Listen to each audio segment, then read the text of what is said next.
میرا گمان ہے واللہ عالم، میں نے کہا تھا ان باتوں میں اختلاف کی گنجائش ہے، یہ کوئی میں قرآن و حدیث کی روح سے نہیں کہہ رہا، لیکن جو میرا مشاہدہ ہے افغانستان کی تقسیم ہو جائے گی، پختون حصہ جو ہے پاکستان کے ساتھ ملے گا، اور یہ یہاں پر وادی سندھ جس کو اقبال نے کہا ہے کارواں زی وادی دور و دراز آیت کرو، اس یہاں پر خلافت علی منہاج النبوہ کا نظام قائم ہوگا اور یہاں سے فوجیں چلیں گی، نمبر ایک۔ نمبر دو، عرب کے ریگزار میں 15ویں صدی کے مجدد کا ظہور ہوتا ہے۔ مہدی کو ہم مانتے ہیں مجدد، شیعہ مانتے ہیں 12ویں امام جو چھپے ہوئے، ان کے امام معصوم جو ہے 12،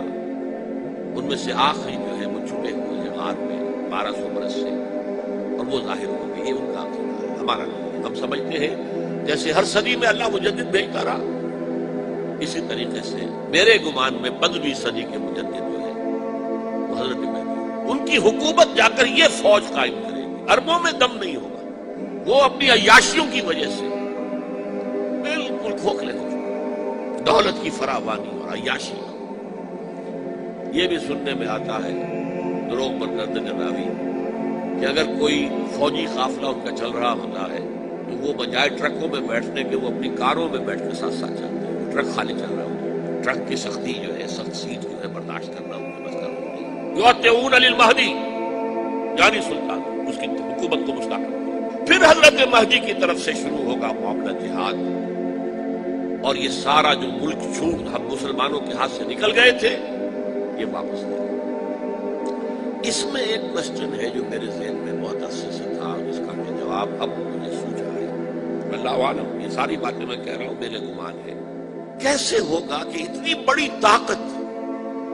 ایٹمک پاورز کے مقابلے میں مسلمان دوبارہ میدان میں آ کر اور جیتتے چلے جائیں؟ میرا گمان یہ ہے واللہ عالم، اس پورے معاملے کا سارا جو ہے ارینا جو ہے وہ ہے مڈل ایسٹ، یورپ، جس میں حدیث میں آیا ہے کہ رومی عیسائی 80 جھنڈوں تلے تم پر حملہ کریں گے اور ہر جھنڈے کے نیچے 12,000 فوج، 10 لاکھ۔ اور مجھے حال ہی میں معلوم ہوا ہے کہ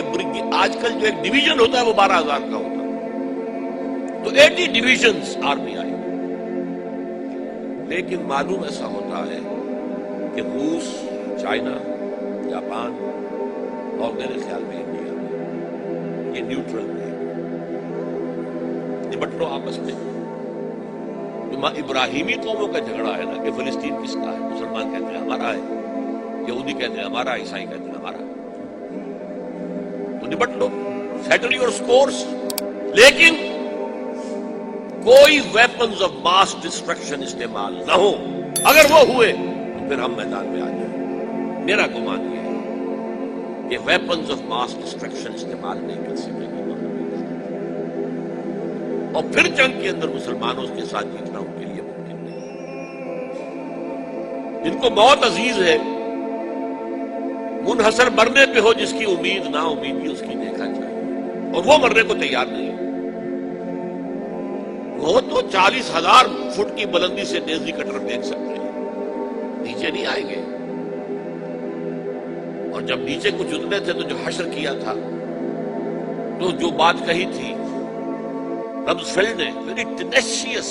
ٹینیشیس فائٹرز،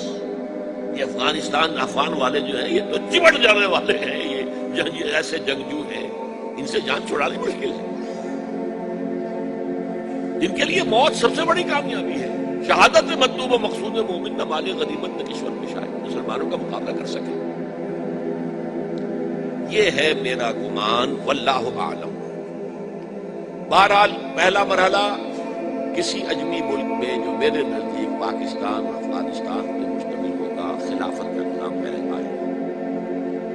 پھر یہاں سے فوجیں چلے گی، حضرت مہدی کی حکومت قائم ہے، پھر وہ حضرت مہدی جو ہے وہ جہاد کریں گے، قتال کریں گے،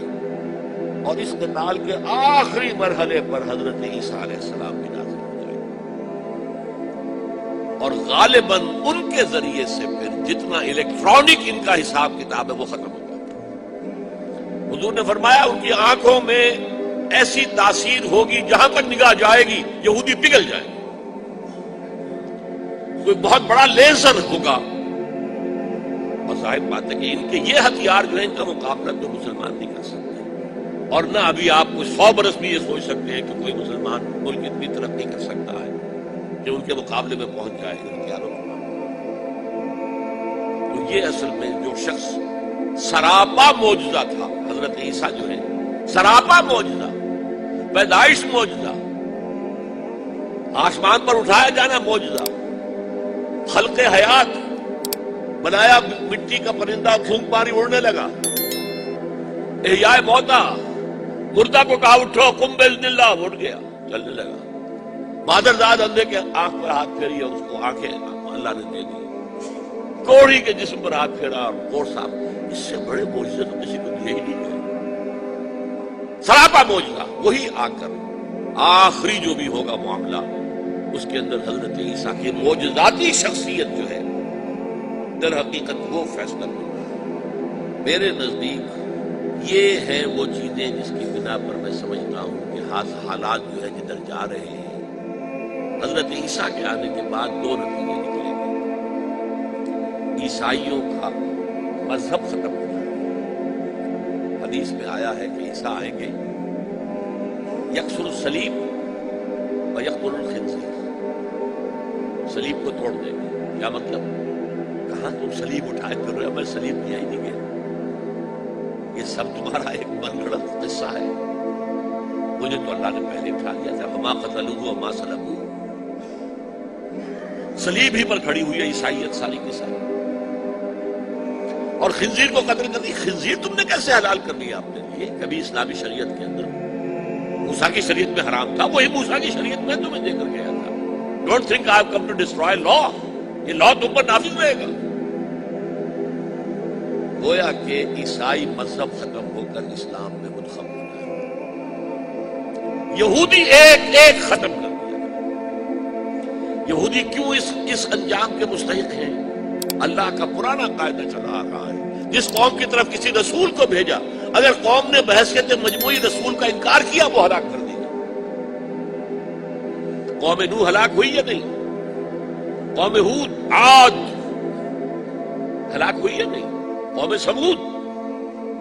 جن کی طرف حضرت صالح بھیجے گئے، قوم شعیب، عمورہ اور صدوم کی بستیاں، آل فرعون،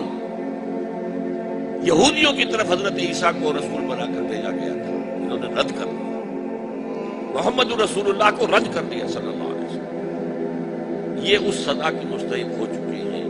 لیکن وہ سزا ان کا رسول ہی ان کو آ کر دے گا، اسی لیے انہیں اٹھا لیا۔ ایک پوز آ گیا ہے، مستحق تو ہو گئے تھے اسی وقت حضرت عیسیٰ کے زمانے میں کہ ہلاک کر دیے جائے، لیکن حضرت عیسیٰ کے زمانے میں حضرت عیسیٰ کو اٹھا لیا اور ان کا معاملہ جو ہے وہ ملتوی کر دیا۔ جیسے کسی کو پھانسی کی سزا تو ہو جائے لیکن ابھی ایگزیکیوشن نہیں ہوئی، ایگزیکیوشن جو ہے وہ ڈیفر ہو گئی۔ یہودی ختم، عیسائیت ختم، اور عیسائی سب مسلمانوں کے ساتھ شامل ہو کر ایک ملت